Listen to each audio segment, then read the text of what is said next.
Salam, selamat pagi Bapak Ibu Saudara terkasih di dalam Tuhan Yesus Kristus. Apa kabarnya pagi hari ini? Saya berharap semuanya dalam keadaan baik, sehat, tidak kekurangan sesuatu apapun.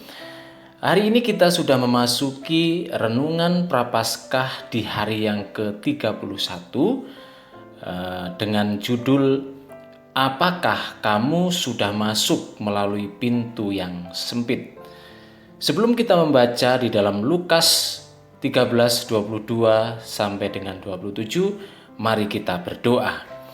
Tuhan Yesus, kami bersyukur pagi hari ini kami dapat merenungkan kembali kebenaran firman-Mu.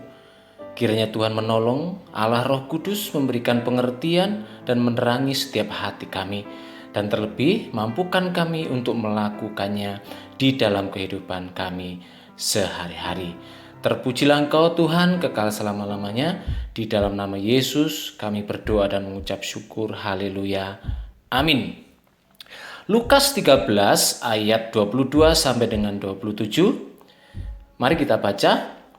Kemudian Yesus berjalan keliling dari kota ke kota dan dari desa ke desa sambil mengajar dan meneruskan perjalanannya ke Yerusalem. Dan ada seorang yang berkata kepadanya, "Tuhan, sedikit sajakah orang yang diselamatkan?" Jawab Yesus kepada orang-orang di situ, "Berjuanglah untuk masuk melalui pintu yang sesak itu. Sebab aku berkata kepadamu, banyak orang akan berusaha untuk masuk, tetapi tidak akan dapat. Jika tuan rumah telah bangkit dan telah menutup pintu, kamu akan berdiri di luar dan mengetok-ngetok pintu sambil berkata, 'Tuan, bukakanlah kami pintu.' Dan ia akan menjawab dan berkata kepadamu, 'Aku tidak tahu dari mana kamu datang.' Maka kamu akan berkata, 'Kami telah makan dan minum di hadapanmu, dan engkau telah mengajar di jalan-jalan kota kami.' Tetapi ia akan berkata kepadamu, 'Aku tidak tahu dari mana kamu datang.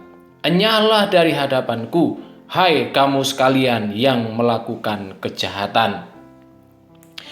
Bapak Ibu Saudara terkasih di dalam Tuhan Yesus, ketika Tuhan Yesus sedang dalam perjalanan menuju Yerusalem, Dia mengajarkan bahwa untuk masuk ke dalam kerajaan Allah, seseorang harus berjuang melalui pintu yang sempit. Jadi bukan pintu yang lebar, yang gampang dimasuki, yang nyaman dan enak. Pintu yang sempit, pintu ini menggambarkan jalan hidup yang tidak populer. Jalan pertobatan, jalan ketaatan, jalan penderitaan, dan iman sejati kepada Kristus. Nah, di dalam buku Renungan Hope and Grace mengajak setiap pembaca untuk merenungkan ajaran Tuhan Yesus tentang pintu yang sempit. Nah, dalam buku ini membuat analogi, gitu ya. Jadi pintu yang sempit sebagai jalan menuju hidup yang kekal. Nah, penulis membuat analogi yaitu melalui analogi gua mammoth di Kentucky, khususnya bagian Tall Man's Missouri dan Fat Man's Missouri yang sempit dan sulit dilalui. Penulis menggambarkan tantangan dalam mengikuti jalan Tuhan Yesus. Tuhan Yesus mengajarkan bahwa pintu menuju kehidupan kekal sempit dan sulit dilalui, tidak nyaman, menuntut kerendahan hati serta pertobatan dari dosa. Dalam Yohanes 10 ayat 7-9, Tuhan Yesus menyatakan bahwa Dia sendirilah pintu itu, satu-satunya jalan menuju Allah dan keselamatan. Mengikuti Tuhan Yesus berarti menyerahkan diri sepenuhnya kepadanya dan menaati firman-Nya. Meskipun jalan itu sulit, Tuhan Yesus menawarkan hidup yang sejati, kebebasan dan kepuasan yang tidak bisa diberikan oleh jalan atau ajaran lain. Undangan untuk masuk melalui pintu itu terbuka bagi semua. Namun keputusan untuk masuk harus diambil secara pribadi dan segera. Di dalam Lukas 13 ayat 24, jawab Yesus kepada orang-orang di situ, "Berjuanglah untuk masuk melalui pintu yang sesak itu, sebab aku berkata kepadamu, banyak orang akan berusaha untuk masuk tetapi tidak akan dapat."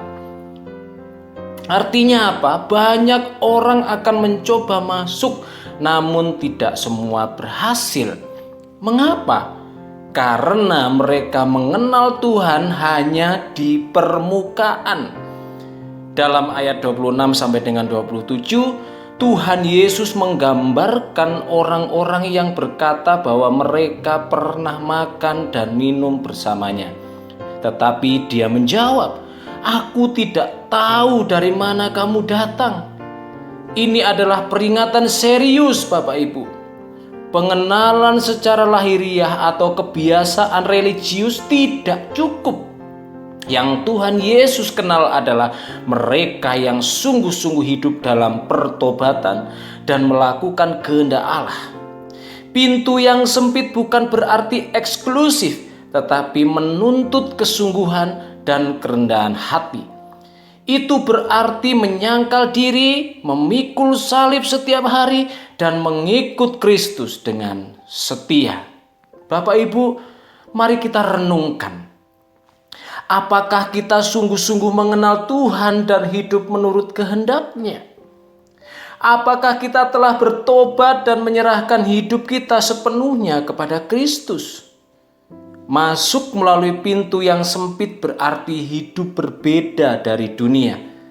Mengikuti Kristus meski harus menyangkal diri dan memikul salib. Amin. Mari kita berdoa. Tuhan, tolong kami untuk tidak hanya mengenal-Mu dari luar, tetapi sungguh hidup dalam kebenaran dan kasih-Mu. Mampukan kami masuk melalui pintu yang sempit dengan iman dan ketaatan sejati. Tuhan Yesus, tolong kami untuk tidak hanya mengenal-Mu dari jauh, tetapi sungguh-sungguh hidup dalam ketaatan kepadamu. Berikan kepada kami kekuatan untuk terus berjalan di jalan-Mu, meski sempit dan sulit. Kami mau dikenal oleh-Mu, Tuhan. Amin.